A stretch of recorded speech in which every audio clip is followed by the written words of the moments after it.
پیارے بچوں، آج میں آپ کو شیر اور ایک خرگوش کی کہانی سناؤں گی۔ ایک بار ایک جنگل میں ایک ظالم شیر رہتا تھا۔ وہ جنگل کا بادشاہ تھا۔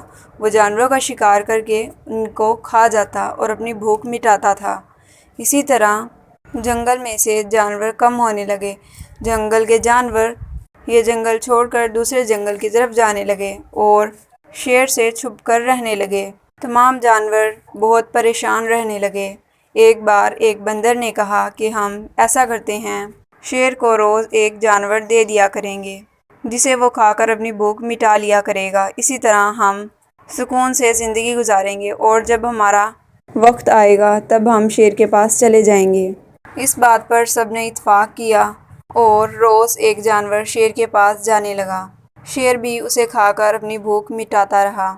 اسی طرح چلتا رہا۔ ایک بار شیر کے پاس جانے کی باری ایک ننھے خرگوش کی تھی۔ وہ خرگوش بہت چالاک تھا اور وہ شیر کا کھانا نہیں بننا چاہتا تھا۔ وہ چلتا رہا۔ وہ بہت آہستہ چل رہا تھا۔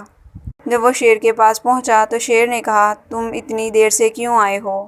خرگوش نے جواب دیا، جب میں آ رہا تھا تو راستے میں مجھے ایک اور شیر مل گیا۔ وہ مجھے کہہ رہا تھا کہ میں تم کو کھا جاؤں گا۔ میں نے کہا نہیں، مجھے ہمارے جنگل کے بادشاہ نے کھانا ہے۔ شیر نے پوچھا، وہ کیسا ہے؟ خرگوش نے جواب دیا، وہ بہت طاقتور ہے۔ شیر کو بہت غصہ آیا۔ شیر نے کہا، کیا تم مجھے اس کے پاس لے چلو گے؟ خرگوش نے کہا، جی ضرور۔ شیر خرگوش کے پیچھے چلتا رہا۔ خرگوش اسے ایک پانی کے کنویں پر لے گیا اور شیر سے کہا کہ وہ شیر اس کنویں میں رہتا ہے۔ شیر نے جب کنویں میں جھانکا تو اسے اپنا ہی عکس نظر آیا۔ شیر اپنا عکس دیکھ کر دھاڑنے لگا۔ اسے لگا کہ واقعی میں وہاں ایک اور شیر ہے اور شیر نے کنویں میں چھلانگ لگا دی۔